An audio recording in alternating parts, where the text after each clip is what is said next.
The crops are on the ground, but now many farmers are hoping for a little bit of rain, right? Wouldn't that be nice? Where are we at when it comes to Canada's agriculture sector? To discuss this, we're joined at the desk right now by Leighton Kolk, owner of Kolk Farms and board member of the Alberta Cattle Feeders Association. Leighton, welcome to Bridge City News. Thank you. How many head of cattle do you have? We have a one-time capacity of 20,000. Well, that's a good size. So that's kind of a nice mid-size. And a lot of what, Black Angus? A majority of Black and Red Angus, yeah, you bet. That's pretty good. Now, it's been kind of dry, as you probably have noticed so far. How has that really impacted things, not only for beef producers, but those who are working with a lot of grains? Yeah, we're seeing this drought kind of following up on another drought that we've had. Kind of the past 2 years have been extremely dry in the province and the Canadian kind of western provinces. So yeah, without irrigation we'd be in real trouble in this area. Many of the prairie provinces are quite dry and crops are starting to struggle. We're seeing grain prices starting to creep up in anticipation of a poorer crop. So now what about grain farmers, potentially less of a crop? Would higher prices with a higher demand maybe offset that to some degree? What are your thoughts? Well, a farm makes money by either growing a really big crop at reasonable prices, or in a case like this, they might grow a poorer crop, and for a farmer, then hopefully higher prices to offset that. Right now, we haven't lost the crop yet. It's early June. We could get some good rains and still make a very abundant crop yet in the prairie provinces. But if this drought would continue, it's gonna affect yield, and lower yield means less product to sell. It's a little more expensive. Which means often the price will go up. If it's either supply or demand. If there's less supply or greater demand, the prices go up. How about crop insurance? One of the stories we had recently on Bridge City News was all of the hail. Last year in June was one of the worst on record across the prairie provinces when it came to hail damage. Now, hail, you weren't impacted so much here in southwestern Alberta, but you were, what, a few years ago? Yeah, it's just hailstorms are just hit and miss sort of thing. So you might have a region 10 miles over that got hail and you didn't. But we didn't experience much hail damage last year. The year before, we definitely did on some of our crops. How about crop insurance? How much does that help you, especially with severe drought conditions? Yeah, crop insurance is, there's two types of crop insurance. One is we can get hail insurance, which just kind of covers you for the incidents of hail, and you'll get paid out by how much damage there is. If there's also a whole crop insurance, it's called, and that one takes your yield into account. So if you have a greatly reduced yield for some reason, there is an insurance payout to help offset that. I guess the jury's out yet until we see how our crop produces this year, but most people would carry some of that whole crop insurance, which will hopefully offset some of the lack of production if it stays this dry. Let's talk a bit about what's happening with China, their ban on Canadian canola. You have canola as well. Tell me about some of the challenges, and if that ban lasts a little bit longer, maybe another 6 months to a year. Right. So canola prices did take a hit when this trade war issue came up. Sure. Canola prices did hit the skids. They dropped a couple bucks a bushel. And then they kind of stabilized there. China is a very important, big client or customer of Canadian canola, but it's not the only customer. And China will continue to take canola oil.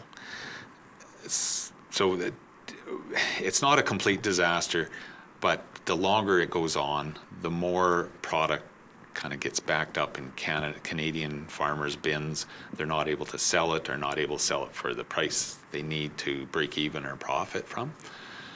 So I guess the longer it goes on, the tougher it's gonna be for a canola farmer.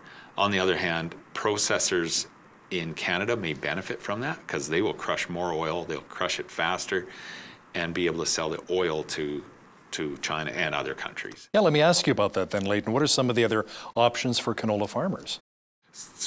So if they've already got canola in the bin from last year that's not sold, the only option is to either sell at a reduced price or store it until this goes away, this trade issue. Does it have an expiry date? Like, can you only store it for so long? No, canola you can store for quite a while. Your issues are you have to monitor that it won't start heating up because it's got moisture in it or something. And the other issue is if you've got bills to pay, canola in the bin doesn't pay the bills. So if you can afford to hold it, have a bank forward you more money to pay your other bills and keep that in storage and wait, that works. Otherwise, they would sell at a reduced price just to get it moved. How about the federal government's proposal of possibly allowing an increase in the amount of canola used in producing a biofuel? How much of a help would that really be to canola farmers? You know, I won't claim to be an expert on this. It's a great idea to be able to use some byproducts to make fuel. To take canola and strictly try and push it through the biofuels, that funnel is pretty small right now. There's no way we can take the crop and try and put it into a biofuel. We just don't have the capacity to do that, and the economics are a little questionable. They're a little bit of a stretch to make the economics work, turning canola into diesel fuel. So China has banned Canadian canola, peas, and they're doing a lot more inspections on beef and pork. This is one of our biggest trading partners. So this is really causing a dent in our economy, wouldn't you say? It definitely, anytime you disrupt the marketplace, and when you're dealing with your second or third largest customer, which China is, we're going to feel the effects as a business, as an agricultural community.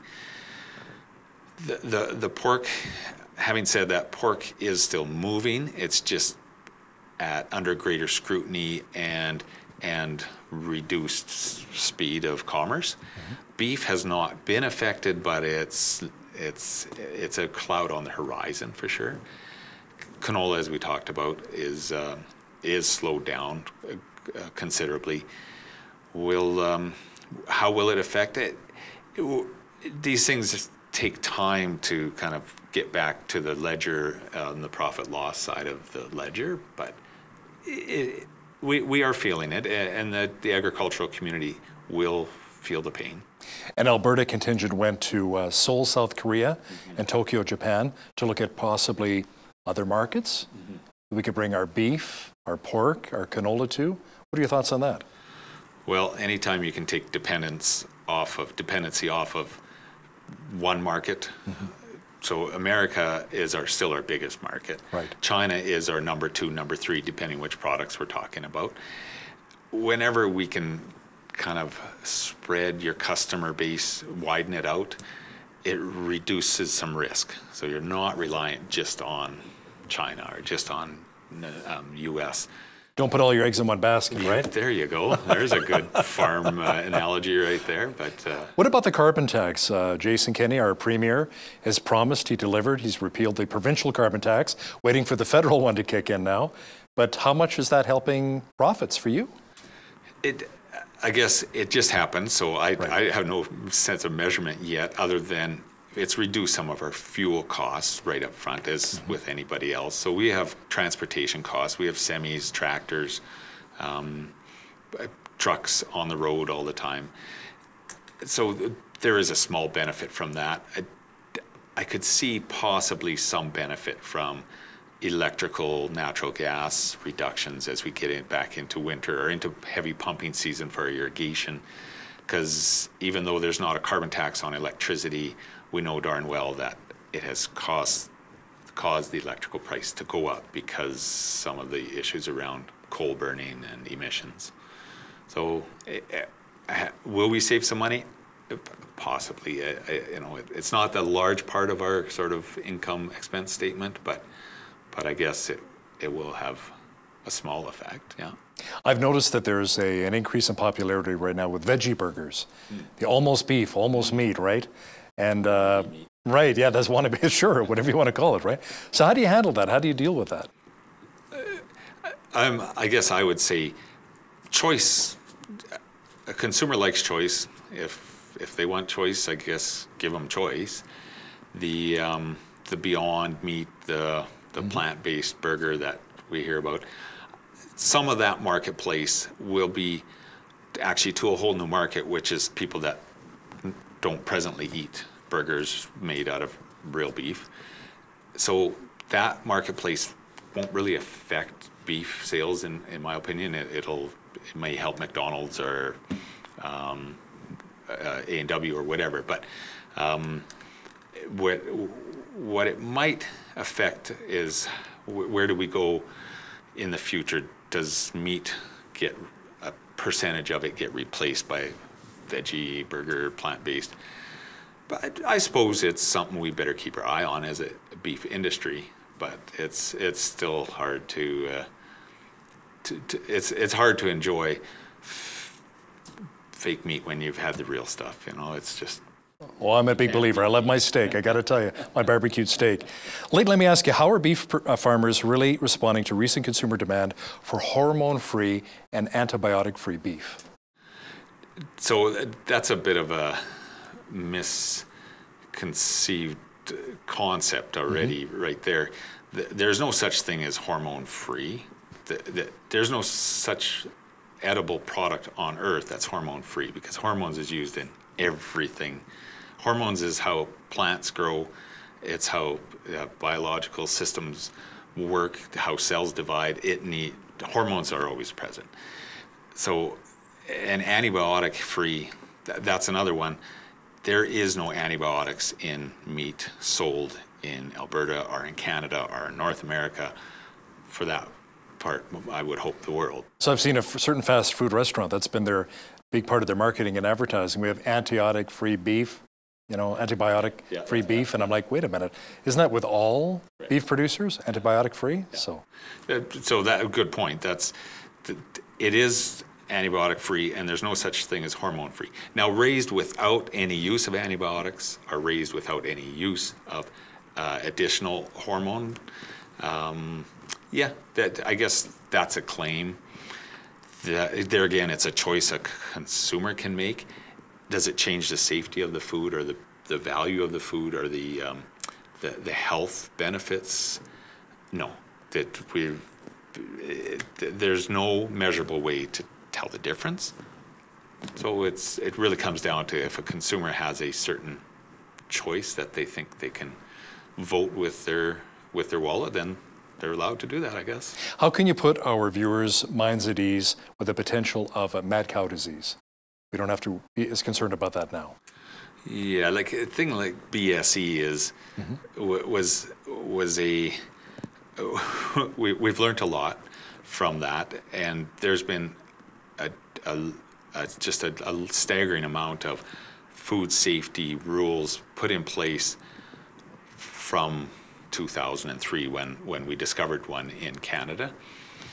We something like BSE has basically been eliminated from Canada. It got imported from another country, from England, from Europe, but so that's how it got here.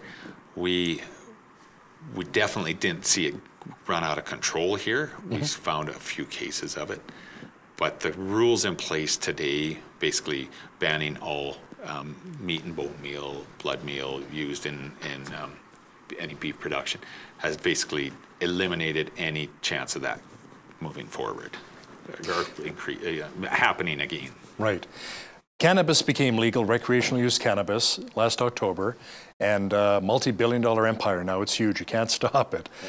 Are some farmers considering, you know what, forget canola, forget wheat, forget barley, I'm going with cannabis. You know, that I can make a little bit more money that way.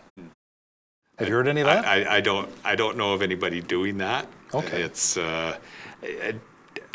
my understanding is it's not something you would go out and farm 100 acres of this product. It's going to be in a greenhouse controlled environment. Right.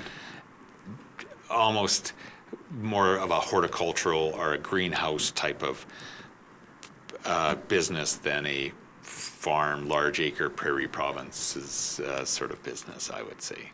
Okay, so keep up with the canola. You know, we're going to probably keep with the legal stuff, or the stuff that used to not be legal. It used to be always legal. Yeah, you know, canola, corn, wheat, barley, beets, potatoes. What's hardiest here in southwestern Alberta? Potatoes, corn? You know, without irrigation, Yeah. it would be the grasses and the wheats and barleys. Okay. Because we have irrigation, potatoes, canola, beets, sugar beets, hybrids, canola seed, corn. These are all, because we have irrigation, we can grow these high value crops. The other ones are basically, they're a staple, but they're a low value compared to these other crops that I just mentioned. Leighton Kolk, owner of Kolk Farms, a board member of the Alberta Cattle Feeders Association. Thanks a lot for joining me here in studio. You're welcome. Thank you. On behalf of all of us here at BCN, I'm Hal Roberts. God bless and have a great night.